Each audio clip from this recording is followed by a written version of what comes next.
My name is Anvi, and I'm a current senior at Clark University. I'm going to be hosting the STEM and faculty panel today.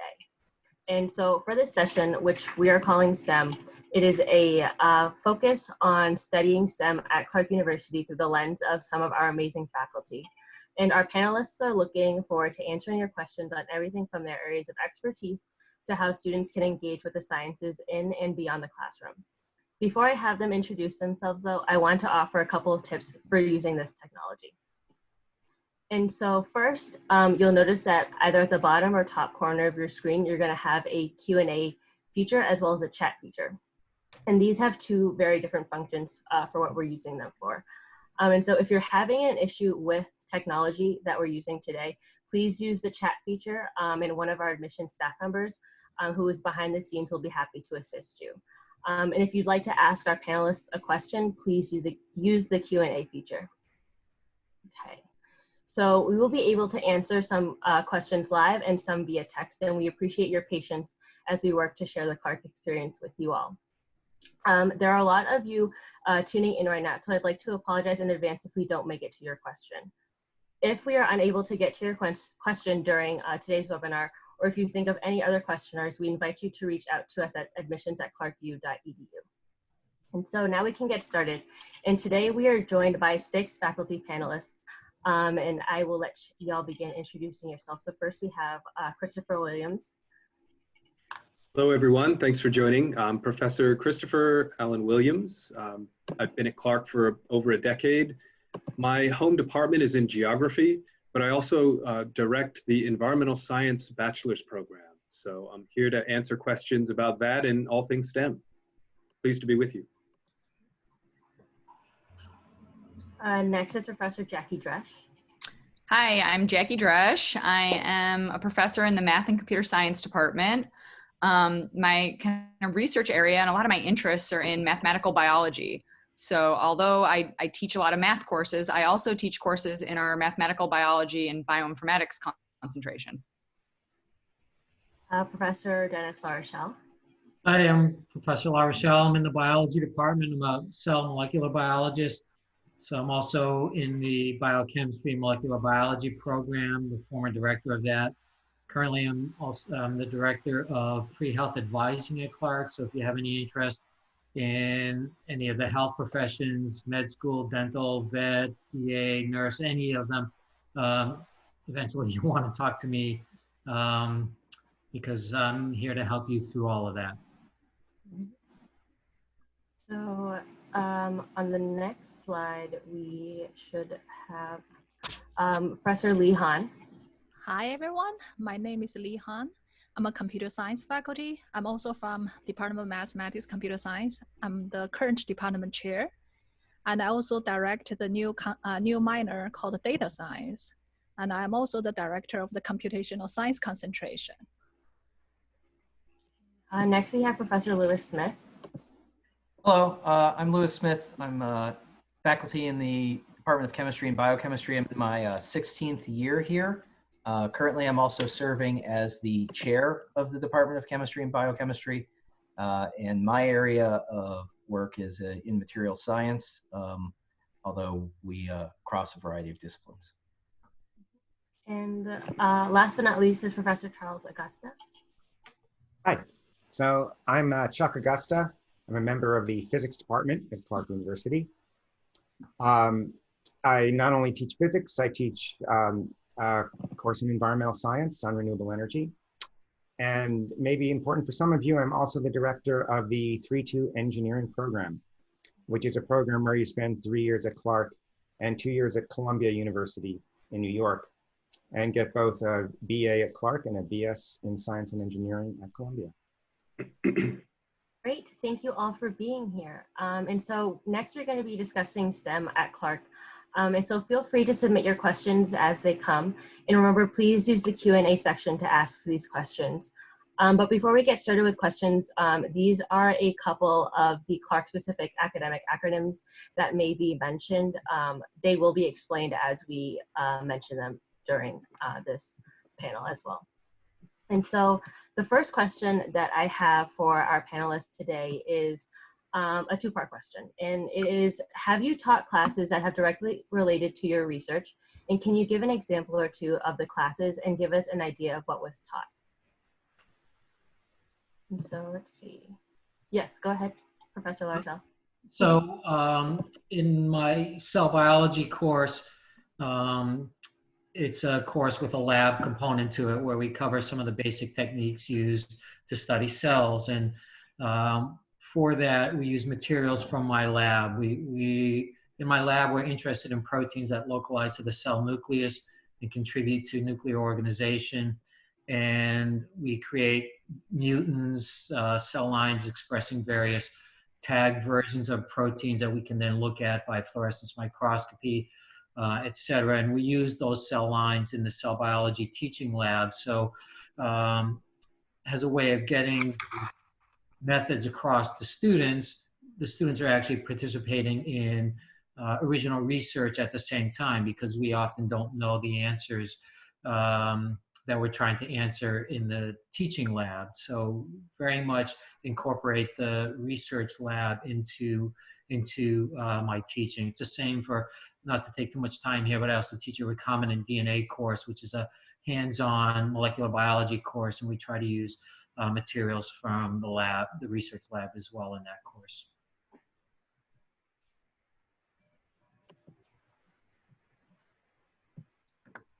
Oh, yes, Professor Williams. Right. So, you know, the question is, have I ever taught a class that featured my research, and what is that class? I've never taught a class that didn't feature elements of my research, and that's probably true for every single one of us. I teach weather and climate. I teach terrestrial ecosystem ecology.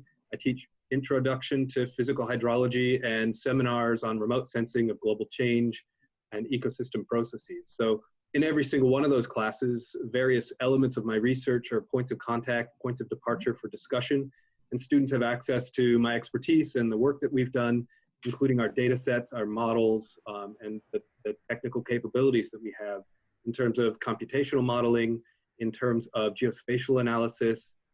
Just as one quick example, just yesterday, I taught a lab on the coupled global carbon climate system, and we used a low-dimensional Earth system model to simulate the dynamics of the climate system and feedbacks from the terrestrial and oceanic biospheres and physical-chemical processes that are involved.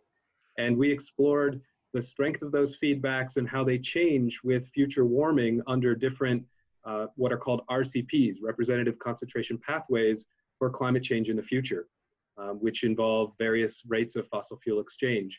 And so students were given a kind of structured orientation to not only the dynamics in the Earth system, in that fully coupled system, but also to look under the hood and explore some of the computer code that we use to simulate the fully coupled Earth system model. Just one example, there are many, many more. I can answer this one. Go ahead. So I'm going to echo what Professor Williams just said, that I think a little bit of my research comes up in almost every course I teach. Some that right off the top of my head would be things like differential equations or numerical analysis. As an applied mathematician, I kind of love teaching those courses where I can just sneak in a little bit of my research here or there. The course that I guess stands out the most is a course I teach. I actually co-teach this course with a biology professor. We teach, it's called Mathematical Modeling of Biological Systems. And I really like this course. I like teaching it. I think the students enjoy it because we teach it as an introduction to kind of collaborative thinking in mathematical biology. So we do a lot of the kind of standard historical problems in mathematical biology. So population dynamics, things like epidemiology and how we study the spread of disease, which is kind of pertinent right now.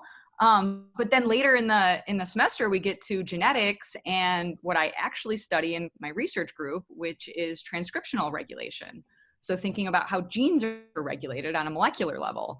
And for me, it's really fun to kind of see the students kind of grow throughout the semester and eventually get to the point where they can understand at least the kind of simple topics that I'm studying in my research in a deeper way. So, I mean, that's, like I said, one example of a really fun course, but I do try and kind of, you know, sneak in a little bit of gene regulation into a lot of my kind of quantitative courses I teach.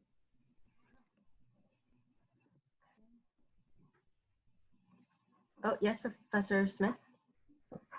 Right, so I can contribute a little bit here too. I mean, again, I have to agree with Jackie and Chris. A lot of our work, I mean, that's one of the beauties of Clark. A lot of our work filters back in to what we try and teach to everyone. In my case, I have a class in inorganic materials, which is sort of the introduction to chemistry of materials, not something that you typically would cover in the standard chemistry curriculum. And that looks at the structure property relationships in solid materials, something not a lot of people associate with chemistry all the time. And that directly informs the work that we do. So it gives students a taste of some of the problems and techniques we use to examine materials and be able to control them in a chemical fashion or to design them in the way they want. Interestingly enough, I've had the reverse happen in my courses as well. I teach one of the FYI courses, Accelerated Introduction to Chemistry, and I've put material science labs in the lab portion of our course. And we had introduced a somewhat stripped down version of one of the materials we make to give students some experience with producing inorganic materials and analyzing them through scanning electron microscopy. There was a wholesale mistake one time in the lab, and the students ended up producing a new morphology for the material that we had not found in our work before. And so we took the results out of that 103 group, went back and reproduced them in our lab, and now one of my recent fifth-year master's students has basically based her entire master's work on advancing that and further manipulating the material they did. It was really only through that happenstance with all those 103 students who were first years participating in that lab. And, you know, sometimes mistakes are where you find interesting things that happen. And that was certainly one of these cases. So it's a constant conversation forwards and backwards, I would say. Professor Acosta, I think you also have something to say. Yeah, I think this is, as I think everyone can hear, a constant theme through our courses. And in my case, course I'm teaching right now is an electronics course. And it folds in very well with the research that I do, which has a lot to do with measurement and precise measurement, measuring things under extreme conditions. And it follows not only my sort of traditional research I've done, but my more recent research in renewable energy, where we have a class based around making measurements from solar panels and wind turbines we have on our roof, weather conditions, which of course influence that, and then gathering all this information into large databases and then analyzing the information. You know, an interesting part of what's happening right now is I'm teaching this electronics course, which is a hands-on laboratory course. And as I'm sure most of you are involved in, everything is done remotely now. So I've had to figure out how to teach this course remotely. And I don't know if you probably can't see it, but just behind me is a little setup where I sent all the students in the course an Arduino and a Raspberry Pi, which is a little single board computer, and a little breadboard and a bunch of other pieces. And we're recreating the course together online with our little setups and sending pictures back and forth and doing the lab together but remotely, which has been a very interesting new phase of the course. And I've learned a lot about Raspberry Pis as an example, which is something that was a little bit new to me and now is a part of my life and probably will become a big part of the course in the future. Professor Han? Yeah, I also just want to echo that. Most of faculty here have always incorporated research into their teaching, and that's true for me too. And I just want to mention my most recent course, which is a new course called Introduction to Data Science. This is a brand new as of last fall. And so in that course, we talked about the concepts, the theory, and the tools, the programming libraries that we can use to study the data, to organize the data, and try to make predictions and inferences. So it's very interesting.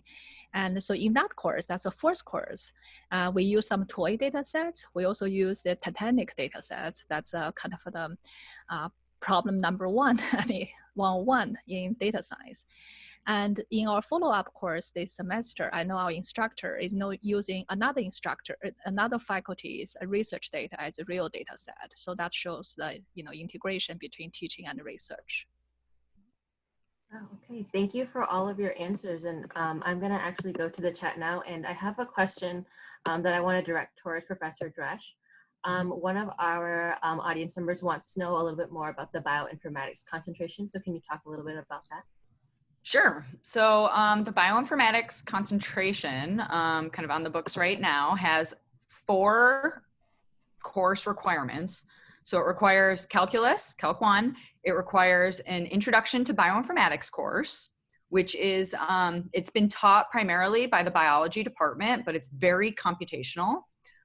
So it's introducing students to kind of basic techniques in bioinformatics. The third requirement is a data structures course, which is a computer science course, Computer Science 121.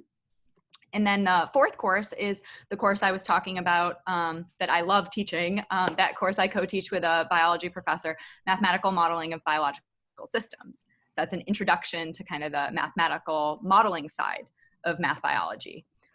Beyond that, we have the students can take 2 electives, and that's designed really so that the concentration is accessible for kind of math students, computer science students, biology students, even some physics students or chemistry students coming from different backgrounds that all have this kind of common interest in math biology or bioinformatics. So those 2 electives can be taken from a long list of courses in math, computer science, or biology. Cool. Thank you very much. So next, we also have a question, not directed at any specific one of these professors, but the question is, are there benefits to STEM at Clark that a purely technical institute could not provide? And so basically the question is, why should students choose Clark if they're interested in STEM?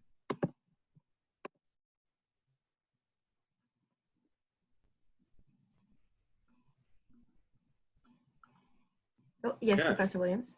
Okay, sure. That's a super question, and it's not one that I had anticipated, but I'm going to give it a go. And you know, one of the things that I think we're able to do at Clark that you might not see at some of the technical schools is really it harkens back to the liberal arts tradition. I mean, we offer Bachelor of Arts degrees in several sciences with a science focus. We have MS degrees, Masters of Science, that are you know as science intensive as anything you'd find anywhere else.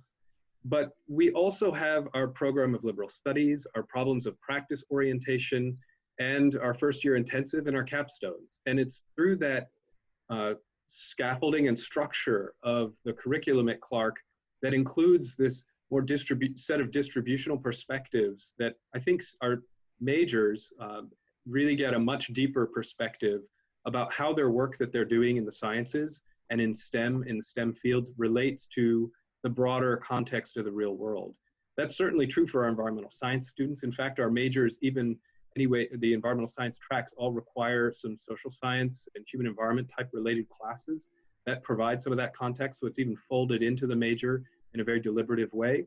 But you know, we also help students learn about how to write, how to communicate. We do that in our STEM classes, but we also see it, and they also get it, through a range of other coursework in our program of liberal studies. So a lot of technical oriented institutions wouldn't necessarily have that kind of breadth of training. And sometimes the critical thinking I've seen from people who go through those sorts of institutions might not be as broad and well thought out and also as well articulated as what we, I think, try to cultivate at Clark and institutions of its type. Can I piggyback on that? I think the one acronym that Professor Williams didn't say was LEAP, which is our Liberal Education and Effective Practice, where we really encourage students to get involved, and the learning occurs not just within the classroom setting.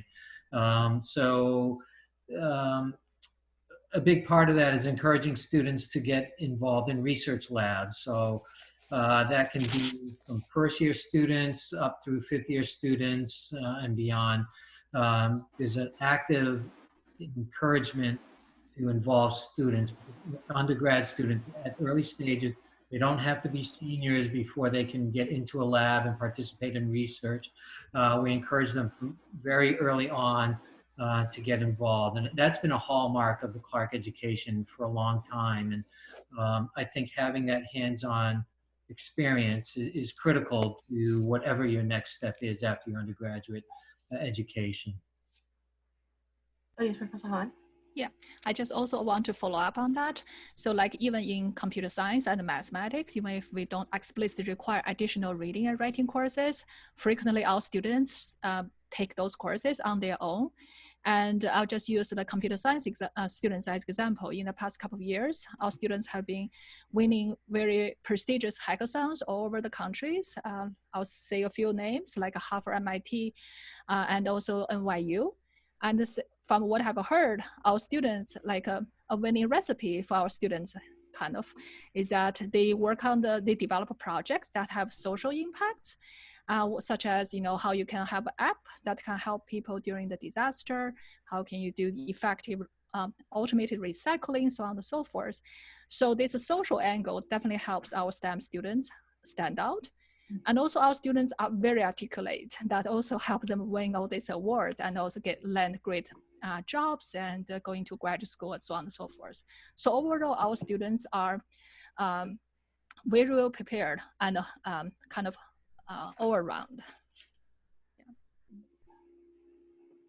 Let's see, thank you. And I just want to add on to all of this is that as a senior, I also want to mention that I started research very early on here because the way that research at Clark works, I would have gotten started my first year if I was able to take organic chemistry my first year, but unfortunately, because I had to wait until I finished Chemistry 101 before I joined my lab, I was started a little bit later.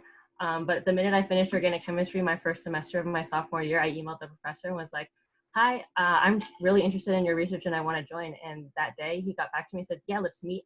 And since then I've been in his lab doing research, and it was very nice to kind of have that smaller school setting where my professor could build up these habits with me, working with me one-on-one, side by side for the first year in the lab. And now I'm completely independent. He's kind of pushed me off and said, I'm gonna be working from home today, and if you need me, just let me know and I'll come in if you need help. But other than that, I completely trust your abilities and have fun, kind of thing. So let's see, I'm gonna pick the next question. And so I'm gonna direct a little bit toward Professor La Rochelle for the biology department. Is there a place for students who are interested in the cognitive science and evolution of behavior? This student is particularly interested in ethology and animal communication. Yikes. That's the other end of the pool from my end of the cell molecular end, but I think I can handle it. We have had students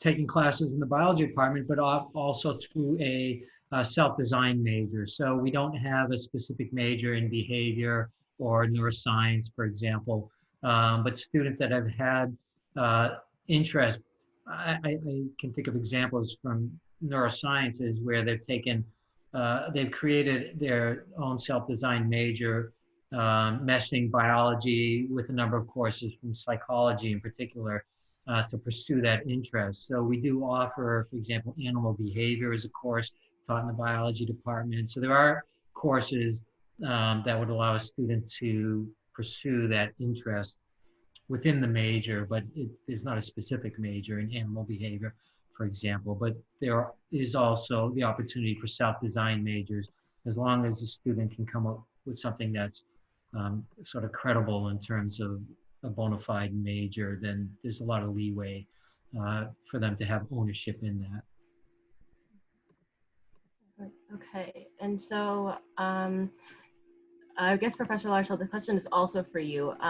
Could you talk a little bit about what a first semester for a biology major would look like? What do their classes kind of look like? What can the student expect? Sure. Some of that will depend on whether or not they come in with AP credit or other transfer credits. So assuming a student hasn't had AP Bio or AP Chemistry, the typical first year would be Intro Bio, first semester Intro Bio, Intro Chemistry. Depending on their level of math, they might move into calculus or take something like pre-calculus in the spring semester. And then probably a first year intensive on top of that, and then an elective. So some combination of those, of course, not taking any more than 4 courses. Oh, Daisy, sorry. But generally, it will be the intro series, chemistry and biology.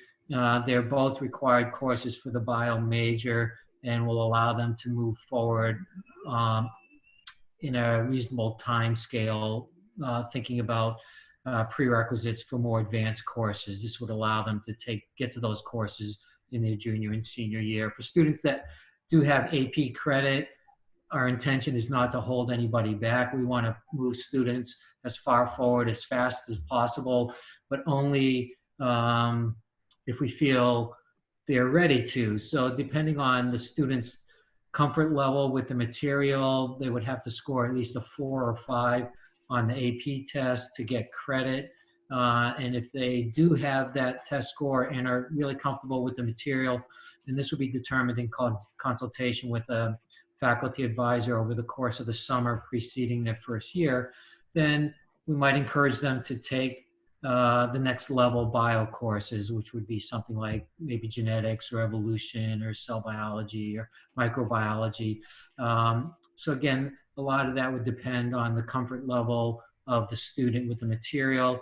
If they're not really comfortable, even though they may have done well on the AP test, sometimes we'll encourage students to just go ahead and take the intro series because it is foundational. All our courses are based off of that. When students come out of intro bio, there's a certain level of expectation in terms of what they know moving into the next level of courses. And we just want to make sure those students meet those expectations before pushing them into that. Thank you. The next question I have for all of you is, could you all talk about some of the STEM-related FYIs that are available?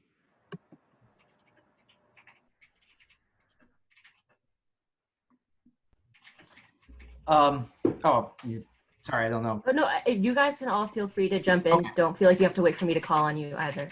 Well, through the introductory sequences, we all have in biology, chemistry, and physics, there are FYI sections that are carved out that are designed to give students some additional opportunities beyond just the course in the lab. As part of the first year intensive experience, the instructor, who is also going to be your academic advisor as well, will be doing some additional activities with you. So in the case of our chemistry, in the introductory chemistry sequence with our FYI, we will go through some other issues related to ethics in science, and also looking at careers and other opportunities in the chemistry and biochemistry fields, for example, and also talking about research opportunities.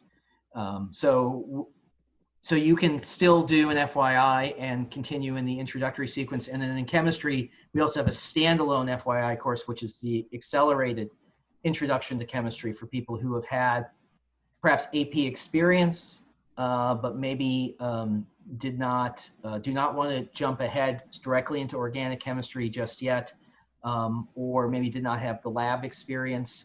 And so this gives them an opportunity to sort of take a course that doesn't assume that they have no knowledge in chemistry, and also give them some additional opportunities. We have different labs set up, and then as well some additional activities associated with the science field as part of the FYI. And I know there are some other standalone FYIs in the other departments, so I'll let everybody else fill in on that one. Professor Hahn, I know you had something else to say. Yeah, we have very similar setting in math and computer science. I'll let Jackie talk about math. So in computer science, we have this introduction to computing. It has FYI component. Mm-hmm. In math, we have honors calculus, which is a very different flavor of calculus. It's very theoretical. But of course, you know, students come from different backgrounds, right? They all need to test into honors calculus to get into that course. So that's through your placement exam. So if you test into honors calc with your placement exam, that becomes your FYI.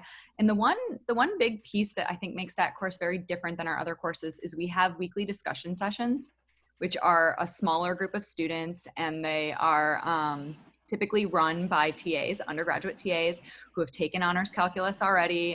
They're usually very good students, very outgoing.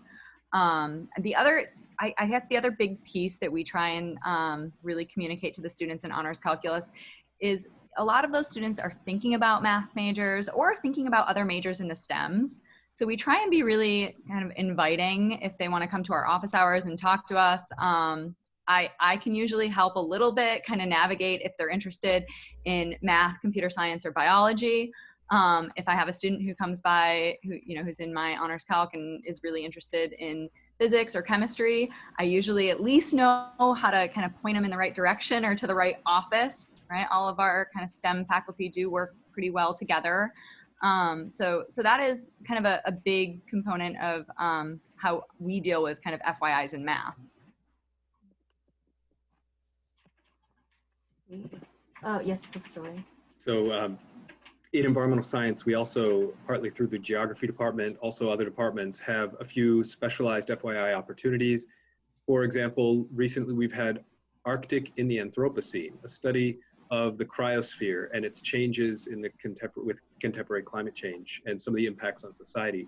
Another one has been forest ecology, studying the disturbance dynamics in forests. And those are just a couple of examples of kind of pop-up opportunities that individual professors have been offering. I've been toying with the idea of offering one on food systems and connection to the climate, changing climate. So those are a few examples. And Professor Acosta, I think maybe you also have in physics an honors level calc. Does that also have an FYI option? Sorry, not honors level calc, honors level physics, intro physics. That's correct. Right. So one of our sections of physics is dedicated to first year students as an FYI. Physics with calculus. Right. Okay. The next question is going to be directed towards Professor La Rochelle. Could you talk a little bit about the pre-med program at Clark and how soon students need to decide that they want to be a part of that program? Sure. Well,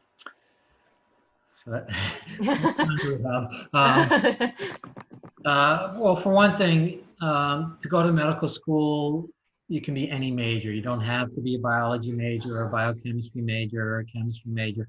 You can be any major, and we've have students that have been history majors, English majors, political science majors, go on to med school or other professional programs, as long as you cover the prerequisites. Of course, if med school is your goal, being a biology major, you end up covering a lot of the pre-med requirements anyways, so it does make some sense, but it's not an absolute requirement whatsoever.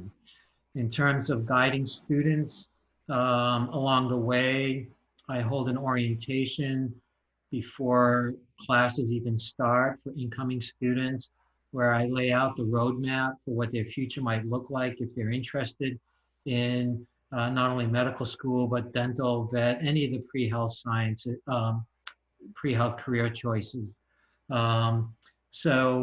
We take a very active role in making sure the students know what the requirements are, what the expectations are. So it's not simply enough to have good grades and get good scores on the standardized exams. You also have to have experience, direct exposure. For example, if you want to go to medical school, this requires things like shadowing opportunities, maybe working on an ambulance service, or there can be any number of extracurricular opportunities that you can participate that will be critical in making yourself a complete applicant when it comes time to apply to these programs. There's a student-run pre-health society where we bring in speakers to talk about their career paths, their choices, how they got there, what their jobs are like, et cetera, just to try to educate students along the way. So I meet with students that are first year, second year, third year, fourth year students, helping guide them along the way. My assistance does not end at commencement. I work with alumni. We're gearing up for the next application cycle now for med schools, and I've already been reading essays from students that have graduated several years ago that are now deciding they want to apply to medical school, and we provide just as much assistance to those students as well. So it's fairly comprehensive. You know, the nice thing I think about Clark, at a bigger school where they might have a bigger pre-med office, for example, oftentimes they have to have interviews with the students when it comes time for those students to apply, because they didn't get to know the students while they were here, whereas I will get to know all the students that are considering this career option. We don't have to have independent interviews so that I can get to know you before helping you with your application. So it's a very hands-on assistance. I think I'll leave it at that. Yeah, and I'm just going to add on a little bit because some extra questions have popped up, but I am a senior studying biochemistry, and I am planning on applying to medical school soon. So I've been talking to Professor LaRochelle quite frequently this semester to kind of go over all of the things that I need to have in order studying for the MCAT. And Dr. LaRochelle, as well as the pre-med office, has been very helpful in sending out reminders to students about, I guess, routine updates about how things are going during this pandemic, what exam dates are being pushed back, when things are being rescheduled, how we need to kind of think about applying. And so having that line of communication be very direct is very helpful for students who are considering this career option. And I was able to kind of pick up a couple different opportunities to volunteer at our local hospital, as well as work as a medical scribe in the emergency department for 2 years. And I know a lot of our students also work for our rapid response team here on campus, as well as EMTing off campus as well. And that's all through initiatives on Clark through our pre-med program. They continually remind us and send us updates about different job openings that are related to our field, different internships being offered up every fall, spring, summer, so that we can get these opportunities in that we need for our applications to look more attractive to these medical schools. But yeah, so the next question I will direct towards Professor Dresch. This student is interested in studying genetics. Could you talk a little bit about how, if Clark is a good place for a student who wants to study that? Yeah, I mean, I can say a little bit, and maybe Prof. LaRochelle can also say a little bit. Both of you can try. I personally think Clark is a great place for studying genetics. I mean, increasingly the biology department's becoming more quantitative, and genetics in the world is becoming more quantitative. I think they have strong molecular biologists in their department who are very interested in genetics. They have genetics as a requirement for the major. So every student who majors in biology has to take a genetics course. And there's many upper level classes and things like epigenetics, so electives that students can take, as well as, like I said, we even see genetics a little bit in the math bio curriculum. So I think right now is actually a great time to study genetics at Clark. And Prof. LaRochelle, maybe you can add to that a little bit. Oh yeah, no, I agree. I mean, there are a number of faculty that employ genetics in their research. In my own lab, we use reverse genetics. When we find genes of interest, we have ways of manipulating them, mutating them. There are several Drosophila labs on campus. There's a lot of genetic research going on. It impacts pretty much everybody's research. And there are a number of courses beyond the basic genetics course, is genetics and disease, a number of other courses where students can further explore their interest in genetics. So there's plenty of opportunities to pursue that interest in genetics at Clark. Absolutely. Thank you. Professor Acosta, could you talk a little bit about the 3-2 engineering program that we have? Sure. So the 3-2 engineering program that we currently have is with Clark and Columbia University in New York. We've been a member of this program for over 30 years now. So it's been an extremely successful program. In this program, you spend 3 years at Clark. In that 3 years, you finish a complete Clark education. So it is something where you have to be somewhat organized as soon as you get here to know which courses to take. And then you go to Columbia, and you essentially enter Columbia as a junior engineering major, and then do the engineering specific courses. And at the end of 5 years, you get a BA from Clark in the major you took at Clark, and a BS in engineering at the engineering major you take at Columbia. As I said, it is important to be set on your sort of course schedule as soon as you enter Clark. And one of the things that I suggest to all the students is they come and meet with me in September, August, September, when they first get to Clark, and go over their schedule, their engineering major and their Clark major, and how they're going to fit together. There are certain prerequisites you have to take for Columbia. And one of the ways to make this possible, to get all your courses done at Clark in 3 years, is to take a major at Clark, which includes the prerequisites for at least some of the prerequisites for Columbia. And not surprisingly, the engineering prerequisites are things like 4 semesters of math, 2 semesters of physics, semester of chemistry. So, a math or physics major will have the most overlap. So those are 2 of the more popular majors for the 3-2 engineering program. However, if you're thinking of going into chemical engineering, it'll turn out that the chemistry major at Clark will have the best overlap. All of that said, if you have particularly AP courses and you have a particular interest in something at Clark, it is possible to take any major at Clark. And as long as you get your prerequisites done, then go on to Columbia and get an engineering degree. And particularly people who are interested in technology and business will sometimes do an economics major at Clark and then get an engineering degree at Columbia. And of course, that's a very powerful combination. Thank you. And so we are running a little bit low on time, so I'm going to pose our final question. And that is, could you all talk about what it's like for students to be a STEM student, but also be able to study abroad? What are those opportunities and what do they look like? Oh, Professor Han? Yeah.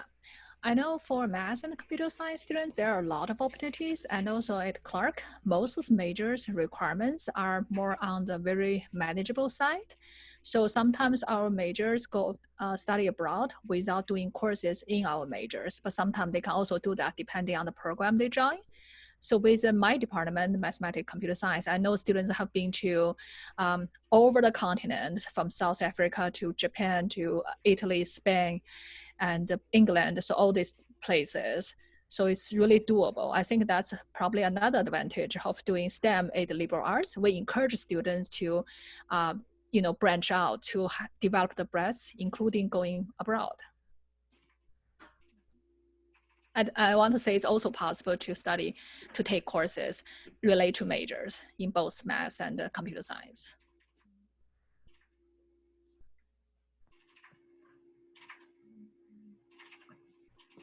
I guess I can say one general thing, kind of STEM related, study abroad. If you're already thinking of being a STEM major and you really want to study abroad, I would say the best advice is to sit down with your academic advisor early in your career and try and figure out the best semester to do that. Because it can be challenging when you're taking lab courses or when you have, really important prereqs for a STEM major. So I think planning is really important if you want to think about studying abroad, what courses you might take, if it's possible, to take courses that relate to your major. If not, if you can fulfill some of those PLS requirements, while you're abroad, but really planning that out and thinking, really in depth about, what you can take there versus what you might miss back at Clark is really important to do kind of early on with your advisor. Well, thank you to all of the professors for spending their time with us today. We hope that you all learned a little bit more about STEM at Clark. We do have more Project Destination Clark events coming up, all designed based on what you told us that you would like to learn more about. So please check out clarku.edu/admitted/webinars for the full list. And next up is a webinar that explores different research, internship, and study abroad opportunities at Clark. It is scheduled tomorrow at April 23rd at 4 p.m. Eastern Time. So thank you all for tuning in. We had a lot of fun answering all of your questions and hope you'll get in touch if we can help with anything else. And until next time, have fun, stay healthy, and remember, we got this. Thank you, everyone. Thanks. Bye.